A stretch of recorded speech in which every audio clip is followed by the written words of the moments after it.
ఘనమైనది యెహోవా నీ నామము. అందులో మోషే ప్రార్థించగా మన్నాను కురిపించితివి. ఎవరంట? మోషే. మోషే జీవితాన్ని మనం జ్ఞాపకం చేసుకున్నప్పుడు ఆ పొద కాలుతుంది, మండుతుంది కానీ కాలట్లా. మోషే చూశాడు, ఏంటి విచిత్రం చూద్దామని కొండపైకి ఎక్కాడు. ఎక్కి అక్కడికి వెళ్ళినప్పుడు దేవుని స్వరం వినబడుతుంది. మోషే అని పిలిచినప్పుడు ఆయన వెంటనే దేవుడికి ఏమయ్యాడు? లోబడ్డాడు. హల్లెలూయా. ఏంటి ఎవరు అని చెప్పి ఆయన మాట్లాడు. దేవుడు పిలిచినప్పుడు దేవుని స్వరమునకు లోబడినటువంటి మోషేతో దేవుడు అంటున్నాడు, బాయ్ నీవు వేసుకున్నటువంటి ఆ చెప్పులను బయట దూరంగా ఎక్కుమన్నాడు. ఇక్కడ వచ్చాడు, మోకరించినప్పుడు ఆయన మాట్లాడుతున్నాడు, నా ప్రజలు ఇశ్రాయేలు ప్రజలు బానిసలుగా ఉన్నారు, నువ్వు వారిని విడిపించాలి, నీ వల్ల అవుతుంది, నువ్వు వెళ్ళమన్నప్పుడు మోషే అంటున్నాడు, అయ్యా నేను అద్దెవాడనయ్యా, నేను నోటి మాంసము గలవాడని అంటున్నాడు.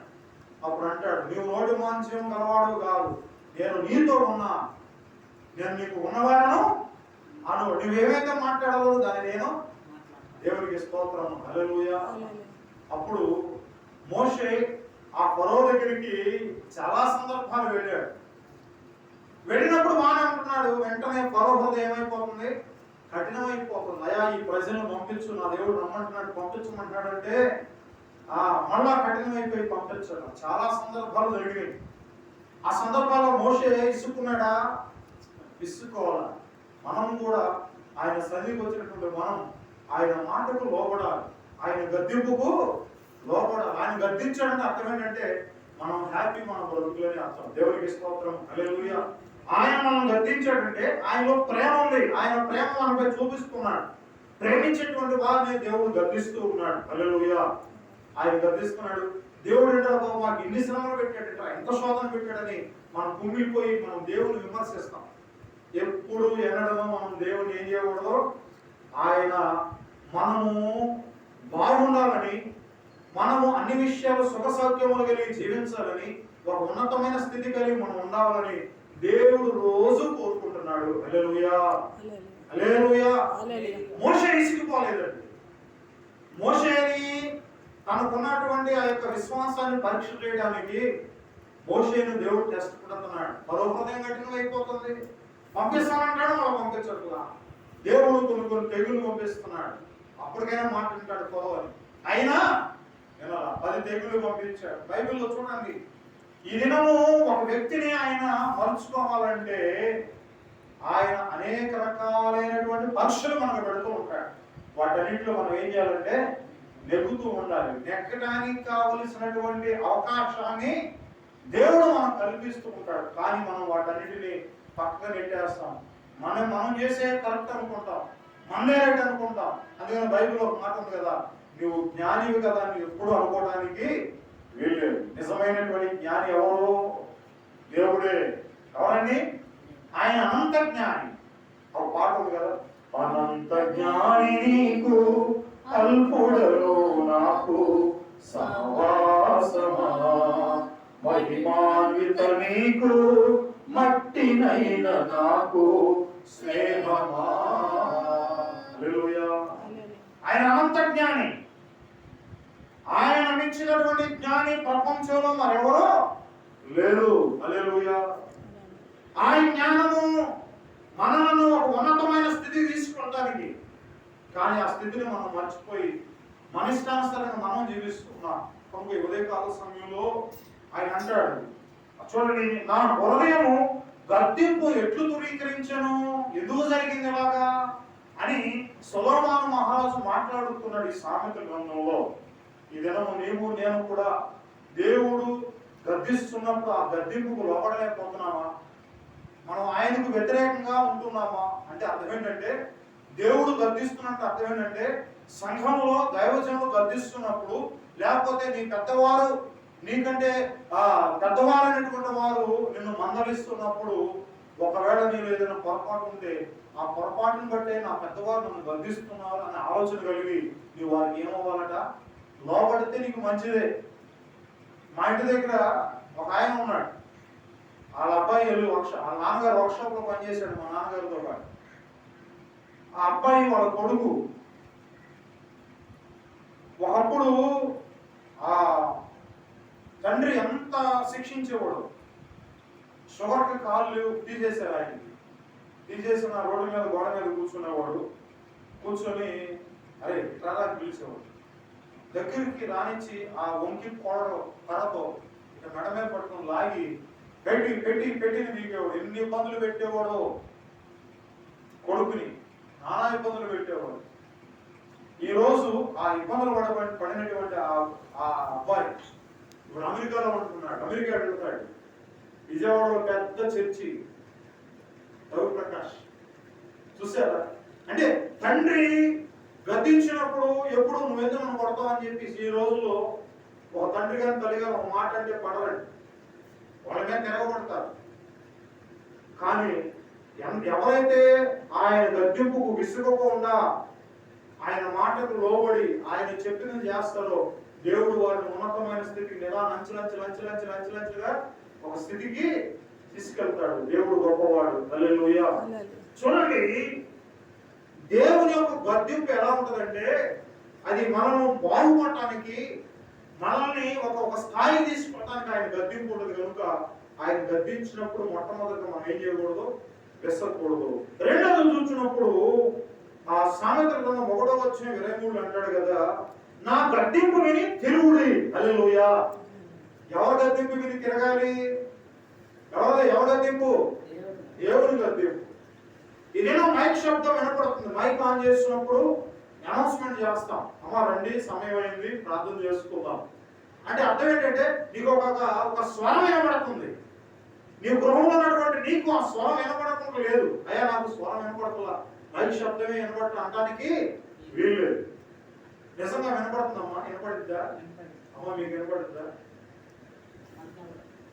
చూడండి, ఆయన గద్దింపునకు విని, నా గద్దింపు విని దేవుడు అంటున్నాడు. ఏమంటున్నాడంటే నా గద్దింపు విని మీరేం చేయాలంటే తిరగాలి. ఎక్కడున్నా అటు తిరిగిపోయి విశ్వాసాలుగా జీవించడం కాదు.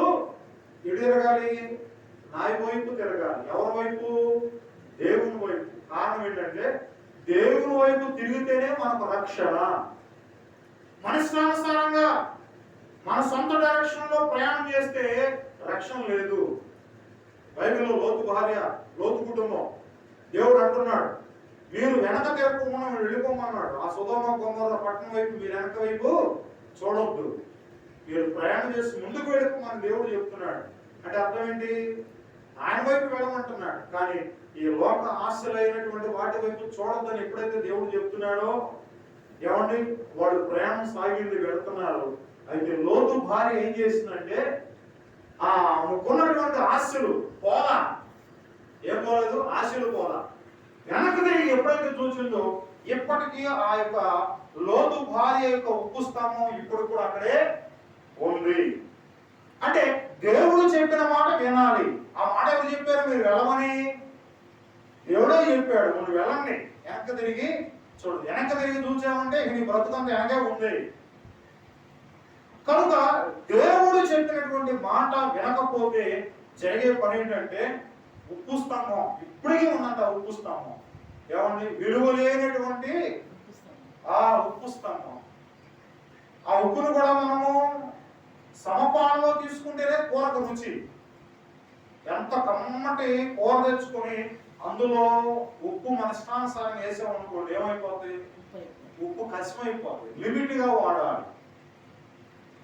యేసయ్య ఆయనను అనగా నేను లోకములకు ఉప్పు అయి ఉన్నానని ప్రభు మాట్లాడుతున్నాడు. ఆ ఉప్పు మన హృదయంలో ఉండాలి. హల్లెలూయా. ఏమండి? ఆయన వాక్యము నీరు వంటిది. ఆయన వాక్యము ఏంటిది? చుండితేనే పాల వంటిది, పాల వంటిది. ఏమండి? అపరంజి మేడల వంటిది. దేవునికి స్తోత్రం. హల్లెలూయా. ఏమండి? ఆది యందు వాక్యం ఉండెను, వాక్యము దేవుని యందు ఉండెను, వాక్యం ఎవరై ఉన్నారు? దేవుడై ఉన్నాడు. ఆ దేవుని ఎక్కడ చేర్చుకోవాలి? హృదయంలో చేర్చుకోవాలి. హృదయంలో చేర్చుకున్నటువంటి వాడు దేవుని గద్దింపుకు లోబడతాడు. హల్లెలూయా. ఆయన గద్దింపుకు లోబడినటువంటి వాడు చేసే పని ఏంటంటే వాడు ఇష్టానుసారంగా తిరగడు. ఎదుగుతాడు. ఏమండి భూమి ఏం చేస్తాడంట? ఏమండి భూమి గుండ్రంగా ఎదుగుతుంది. గుండ్రంగా మనం తెలియదు ఆ విషయం. తిరుగుతూ ఉంటుంది. మనం కూడా తిరుగుతుంటాం కానీ తిరిగినట్టుగా కనపడదు. దేవుని మార్గంలో ప్రయాణం చేస్తున్నటువంటి మనము ఆయన వైపు తిరుగుతూ ఉండాలి. ఆయన చెప్పినది చేస్తూ ఉండాలి. ఆయన విషయంలో మనం విసకూడదు. ఆయన చెప్పినటువంటి మాట విని ఆయన వైపు తిరిగితే మనకు రక్షణ, సంతోషం. హల్లెలూయా. ఎవరి వైపు తిరిగితే అంటే ఇక్కడ రెండు ఉన్నాయండి. ఒకటి లోకం ఉంది, ఒకటేమో దేవుడు ఉన్నాడు. లోకం అంతగా సాతానుడు, మరొకటి దేవుడు. ఇవి విడతరగాలి. ఇప్పుడు మనం కొంతమంది రెండు పడవల మీద అటో కాలు ఇటో కాలు వేస్తారు. ఏమైంది? ఆ పడవ అటు వెళ్తే ఈ పడవ ఇటు వెళ్తే ఏమవుతుంది మధ్యలో? కనుక ప్రభువునందు ప్రియమైనటువంటి వాళ్ళురా, ఇక్కడ చూసినట్లయితే ఆయన గద్దింపు ఎలా ఉంటుందంటే ఆయన గద్దింపు శ్రేష్టమైనటువంటిది. ఆయన గద్దింపు మనల్ని బాగు చేసేటువంటిది. ఆయన గద్దింపు మనం వంకర త్రోవలోనికి వెళ్లకుండా మనల్ని కాపాడేటువంటిది. ప్రార్థన, అయ్యా నాకు మంచి కుమారుడు కావాలి, మరి పిల్లలు కావాలని మనం ప్రార్థన చేస్తాం. దేవుడు తప్పనిసరిగా మొరాలకించి దేవుడు ఏం చేస్తాడు? ఆయన అడిగినప్పుడే, అడగండి అమ్మాయినా, దేవుణ్ణి అడగాలి. మనం అడిగినప్పుడు, ఆయన వైపు తిరిగినప్పుడు దేవుడు తప్పనిసరిగా మన ఎడలో జరగవలసిన ప్రతి కార్యమును ఆయన జరిగించేటువంటి వాడు. ఒక పాటగా ఘనమైనవి నీ కార్యములు నా ఎడల, స్థిరమైనవి నీ ఆలోచనలు నా యేసయ్యా, కృపలను పొందుచు కృతజ్ఞత కలిగి స్తుతులర్పించెదను ఎల్లవేళలా. హల్లెలూయా. ఆయన ప్రతి దినము ప్రతి క్షణము ఆయన కృపలను మనపై చూపుచున్నటువంటి దేవుడు. ఆయన చేసే కార్యాలని ఘనమైనవి. మన ఎడల చేసే కార్యాలు ఎలాంటివి? ఘనమైనటువంటి కార్యాలు. కనుక ఆ ఘనమైనటువంటి కార్యాలు మనం కలిగి ఉండాలంటే ఒకటి దేవుని విషయంలో ఆయన మాటకి ఏం చేయాలా? విసిగిపోకూడదు. రెండోది ఏంటంట, ఆయన గద్దింపులకు మనం విని ఆయన వైపు తిరగాలి. అమ్మాయి అని పిలిచామనుకోండి, ఆయన ఎవడో పిలిచినప్పుడు కొంతమంది పలకరండి. అమ్మా పలానా పలానా పలానా పిలిస్తే ఎవరో పిలవనట్టుగా అసలు అటువైపు కూడా చూడు. కొంతమంది పిలవగానే అయ్యా అయ్యా అయ్యా. దేవుడు కూడా మనం పిలుస్తున్నాడు. ఆ విషయం మనకు తెలియట్లా. ఆయన పిలిచినప్పుడు మనం ఆయన వైపు తిరిగినట్లయితే ఆ రక్షణ, కాపుదల, ఏమండి అన్ని ఆయన ద్వారా మనకి జరుగుతాయి. ఎప్పుడు ఆయన వైపు తిరిగినప్పుడు. మన ఇష్టానుసారంగా తిరిగితే ఏ కార్యాలు మనం జీవితంలో జరగవు. దేవుడు చెప్పిన మాట విని ఆయన వైపు తిరగాలి, ఆయన లోపడాలి. తర్వాత చూసినప్పుడు బైబిల్ గ్రంథంలో చూస్తే ఆయన గద్దించేటువంటి విధానం ఎలా ఉంటుందంటే, దేవుడు గద్దించేటువంటి విధానం బైబిల్లో కూడా ఉంది ఒక మాట, సహోదరుని ఒంటరిగా ఉన్నప్పుడు గద్దించాలట. దేవునికి స్తోత్రం. హల్లెలూయా. ఎప్పుడు గద్దించాలి? సహోదరుడు ఏదైనా తప్పు చేస్తున్నప్పుడు, ఆడు ఒంటరిగా ఉన్నప్పుడు వాడిని పిలిచి కూర్చోబెట్టి, నాన్న ఇది అంటే కదరా, ఇలాగా నేను విన్నాను, ఇలా జరిగిందంట కదా అని మనం అతను అడిగినప్పుడు, అవునవునని అతను కొత్త విషయాలు ఏం చేస్తాడు? తనలో ఉన్నటువంటి చెప్పకూడనటువంటి విషయాలు కూడా ఆ ఒంటరిగా ఉన్నప్పుడు గద్దించినప్పుడు ఏం చెప్తాడు? అందుకని కొంతమంది పాస్టర్స్ తీసుకెళ్తారయా, మరి భార్య భర్తలు విడిపోయారు, వారు లోపడతలేదు, వాళ్ళకి వైరం కలుగుతుంది అని అన్నప్పుడు పాస్టర్ గారు మీరన్నా కొంచెం చెప్పండి అన్నప్పుడు ఆ పాస్టర్ గారు ఆ అబ్బాయి చెప్పవలసినటువంటి మాటలు అబ్బాయికి, అమ్మాయికి చెప్పవలసిన మాటలు అమ్మాయి చెప్పి, అమ్మాయి ఇలా చేయకూడదు, నీ భర్త దగ్గరికి వెళ్ళు, భర్త దైవం నీకు అని కొన్ని హెచ్చరికలు చేసి మరి భార్యకి చెప్తారు. కొన్ని హెచ్చరికలు భర్తకు చెప్పి, అబ్బాయి నువ్వు అలా చేయకూడదురా బాబు, ఇలా చేయకూడదు, ఇలా తాగొచ్చు, ఇలా గొడవ చేయకూడదు, ఇలా చేస్తే మరి భార్య అని పిల్లలు ఏమైంది నీ పరిస్థితి ఏంటి, కనుక ఇలా ఉండొద్దు అని చెప్పేసి పాస్టర్ గారు ఎవరు చెప్తారు? వాళ్ళు చెప్తారు. చెప్పినప్పుడు వాళ్ళు ఏం చేయాలా? వినాలి. విని లోబడినప్పుడు మళ్ళా వారి సంసారం చక్కగా 3 పూలు 6 కాయలుగా పెడుతుంది. వినకుండా మాస్టర్ నువ్వు చెప్పేది ఏంటి పాస్టర్ అని వ్యతిరేకిస్తే, కథలకు లోపడకుండా ఉంటే వాళ్ళ బ్రతుకులు ఎప్పుడు ఎడాపెడగానే ఉంటూ ఉంటాయి. కనుక ప్రభువును ప్రేమైనటువంటి వాళ్ళరా, ఇక్కడ దేవుని ఉద్దేశం ఏంటంటే, ఆ గద్దింపు విధానం ఏంటంటే, ఆ సహోదరుని ఒంటరిగా ఉన్నప్పుడు గద్దించాలి. నలుగురిలో కూర్చున్నప్పుడు అబ్బాయి నువ్వు అలా చేసామని ఏంటి అని చెప్పినప్పుడు, సిగరెట్ తాగవేంటరా, తాగేవంట కదా నేను చూశాను అన్నావు అనుకో, నన్ను తాగుతాను, నా ఇష్టం ఎవరు చెప్పడానికని నలుగురిలో చెప్పేపాటికి వాడు ఏమైపోతాడు? ఫీల్ అయిపోతాడు, బాధపడతాడు. కనుక వాడిని ఒంటరిగా తీసుకుని ఏం చేయాలి? గద్దిస్తూ ఉన్నాడు. రెండవది చూసినప్పుడు మార్క్స్ వార్త 16:14 మాట రాసుకుంది, హృదయ కాఠిన్యంలో గద్దించాలి. ముందు ఆ వ్యక్తి ఒంటరిగా ఉన్నప్పుడు గద్దించాలి ఒక ఎత్తు అయితే, ఆ హృదయము కాఠిన్యం అన్నమాట. కొంతమంది ఎన్ని చెప్పినా వీళ్ళు ఏంటంటే, అరే హృదయము కాఠిన్యం అయిపోయింది, కఠినం రాయుడు వీడు ఎవడ మాట వీడు అని వదిలేయకూడదు. అతని వాక్యము ద్వారా వాక్యం చెప్తున్నప్పుడు అతను మారవలసినటువంటి కొన్ని హెచ్చరికలు ఆ వ్యక్తితో చేసినప్పుడు, కొన్ని గద్దించినప్పుడు ఆ వ్యక్తులు ఇది నిజమా, ఓహో ఇది నేను చేసిన పొరపాటనే, మరి దైవజనులతో దేవుడు నాతో మాట్లాడాడు కాబట్టి నేను మార్పు చెంది మారు మనసు పొంది నా పూర్వస్థితిని విడిచిపెట్టి నేను ఇప్పుడు కొత్తగా జీవించాలి, కొత్తగా జన్మించాలి, కొత్తగా ప్రవర్తించాలి, కొత్తగా ఉండాలి అనేటువంటి ఆలోచన ఆ వ్యక్తికి ఏమవుతుంది? ప్రారంభం అవుతుంది. హల్లెలూయా. చూడండి, అందుకంటాడు హృదయ కాఠిన్యం. చాలా మంది హృదయం కఠినమైపోతుంది. అందుకనే ఆయన అంటాడు కదా, మాంసము హృదయంగా మారుస్తాడు దేవుడు. కఠినమైనటువంటి పాషాణ హృదయాలను దేవుడు ఎలా మారుస్తాడట? మాంసపు హృదయం గట్టిగా అయిపోతుంది. కొంతమంది ఏమండి ఎవరి మాట వెనబెట్టేవాడు, ఆ హృదయం ఎలా ఉంటుందో అలాగే జీవిస్తారు బ్రతుకంతకాలం. కొంతమంది అయితే ఆ కఠినమైన హృదయాన్ని తీసివేసి మాంసపు హృదయాన్ని కలిగి మెత్తని హృదయం, యేసు ప్రభువుది మెత్తని హృదయం. హల్లెలూయా. ఆయన 33.5 సంవత్సరాల్లో ఆయన హృదయం ఎలా ఉంది? ఎప్పుడు మెత్తగా ఉంది, అని హార్ట్ కాదు. ఈ దినాల్లో హార్ట్ అటాక్లు రావడానికి కారణం ఏంటంటే, హృదయంలో కొన్ని ఆలోచనల ద్వారా, తలంపుల ద్వారా ఆ నరాలు వీక్ అయిపోయి హార్ట్ అటాక్ ఏమొస్తుందంట? Heart attack. మనం ఎవరో చూసాం, ఇక్కడ మన పాపంపాడు పల్లికారు పోవాడు అబ్బాయి అలా అమ్మ కూడా చనిపోయింది పొద్దున్నే. అనే రాత్రి బాగానే ఉంది, ఆయాసం ఉంది, సరే హాస్పిటల్ తీసుకొచ్చాం, పొడుగా పెట్టాం. పొద్దున 50 సంవత్సరాలు వాళ్ళు వచ్చి చూసేవాడికి ఏమైంది? చూసారా? కనుక ఇక్కడ మనం జ్ఞాపకం చేసుకుందాం. చూడండి, హృదయ కాఠిన్యము గద్దించాలి. ఇంకా చెప్పా, పరో హృదయం ఏమైపోయింది? కఠినమైపోయింది. అయినా మోషే వెళ్తానన్నాడు, అయ్యా నా ప్రజలు విడిపించు, ఈ ప్రజలందరూ వచ్చి దేవుని ఆరాధన చేయాలి ఆయన అన్నప్పుడు విడిపించాల.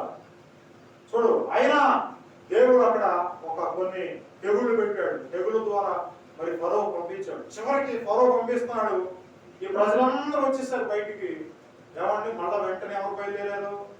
ఫరో బయలుదేరాడు. మళ్ళా ఎవరిని చంపడా, ఎవరిని వాళ్ళ బానిసలు చేసి మళ్ళా హింసించడానికి మళ్ళా వెనక బయలుదేరాడు అతను ఆ సైనికులు. అప్పుడు దేవుడు ఏం చేశాడంటే, 2 పాయలు వేసాడు. ఆ పాయల్లో 6 జ్ఞానం మీద ఇశ్రాయేలు ప్రజల్ని నడిపించాడు. దేవునికి స్తోత్రం. హల్లెలూయా. వారు వెళ్ళిపోయారు. వెళ్ళిన తర్వాత వారు నడవడానికి పగలు మేఘస్తంభం, రాత్రి అగ్నిస్తంభం. దేవుడు అంత గొప్పవాడు. వాళ్ళు ప్రయాణం చేసి ఇద్దరు నుంచి అదరకు వెళ్ళిపోయారు. వెంటనే వీళ్ళు కూడా వచ్చారు. ఈ యొక్క ఫరో సైన్యం వచ్చింది మధ్యలో, వాళ్ళ వెంట ప్రయాణం చేస్తున్నారు. వెంటనే దేవుడు ఆజ్ఞయించాడు, 2 సముద్రపు అంచు ఏమైపోయినాయి? మొత్తం ఒక్కసారి ఏకరాశి అయిపోయింది. ఏమైపోయారు? మొత్తం చనిపోయారు. ఇప్పటికీ ఉన్నాయంట రథాలు. ఇప్పటికీ ఆ సముద్రం లోపల ఏమున్నాయి? వాళ్ళు రథాలు ఇప్పటికీ ఉన్నాయంట. చూసారా? ఇది రియల్ గా జరిగినటువంటిది. ఎవరి చరిత్ర ఇది. హల్లెలూయా. దేవునికి స్తోత్రం. హల్లెలూయా. ప్రభువునందు ప్రియమైనటువంటి వాళ్ళగా, కనుక ఇంకొక మాటను జ్ఞాపకం చేసుకున్నాం. వ్యక్తి మార్పు చెందాలి. ఒక వ్యక్తికి ఉన్న రోగం పోవాలంటే ఏం పోవాలి? స్వస్థత విషయమై ఆ వ్యక్తిని ఏం చేయాలని గద్దించాలి. ఒక వ్యక్తికి భయంకరమైనటువంటి వ్యాధి వచ్చిందండి,